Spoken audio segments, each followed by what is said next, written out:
Mike Assail from New York City. In the mistake du jour section of the annual report, you mentioned a fundamental rule of economics that you missed. I'd like to know the 2 or 3 most important fundamental rules of economics you habitually get right. In other words, what are the fundamental rules of economics you used to make money for Berkshire? And I'm not talking about Ben Graham's principles here, but rather rules of economics which may be found in an economics textbook. Thank you. We try to. I mean, we try to follow Ben's principles in terms of the attitude we bring toward both investing and in buying businesses. But the most important thing you can, what we're trying to do is we're trying to find a business with a wide and long-lasting moat around it, protecting a terrific economic castle with an honest lord in charge of the castle. And in essence, that's what business is all about. I mean, you may want to be the lord of the castle yourself, in which case you don't worry about that last factor. But what we're trying to find is a business that, for one reason or another, it can be because it's the low-cost producer in some area. It can be because it has a natural franchise, because of service capabilities. It could be because of its position in the consumer's mind. It can be because of a technological advantage, for any kind of reason at all, that it has this moat around it. And then what we have to decide is all moats are subject to attack in a capitalistic system. So everybody is going to try. If you've got a big castle in there, people are going to be trying to figure out how to get to it. And what we have to decide. And most moats aren't worth a damn in capitalism. I mean, that's the nature of it, and it's a constructive thing that that's the case.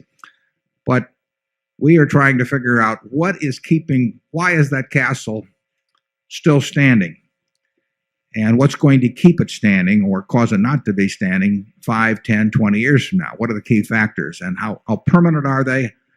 How much do they depend on the genius of the lord in the castle, and then if we feel good about the moat, then we try to figure out whether the lord is going to try and take it all for himself, or whether he's likely to do something stupid with the proceeds, etc. But that's the way we look at businesses.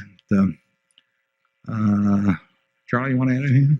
Well, I think he wants it translated into the ordinary terms of economics. The honest lord is low agency costs.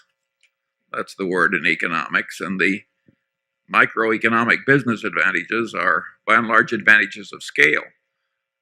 Scale of market dominance, which can be a retailer that just has huge advantages in terms of buying cheaper and enjoying higher sales per square foot. So by and large, you're talking economies of scale. You can have scale of intelligence. In other words, you can have a lord with enough extra intelligence that he has a big advantage. So by and large, you're talking scale advantages and low agency costs. Yeah, to some extent, Charlie and I try and distinguish between businesses where you have to have been smart once and businesses where you have to stay smart.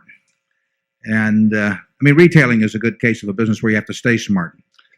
You are under attack all the time.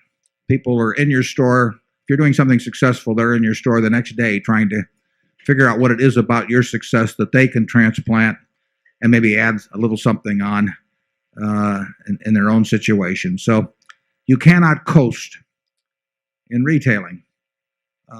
There are other businesses where you only have to be smart once, at least for a very long time. There was once a Southern publisher who was doing very well with his newspaper, and someone asked him the secret of his success, and he said, monopoly and nepotism. And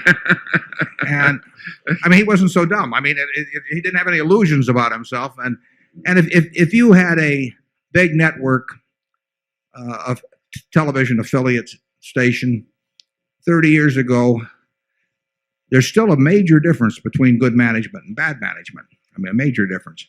But you could be a terrible manager and make a fortune, basically, because the one decision to own the network TV affiliate overcame almost any deficiency that existed from that point forward. And that would not be true if you were the first one to come up with some concept in retailing or something of the sort. I mean, you would have to be out there defending it every day.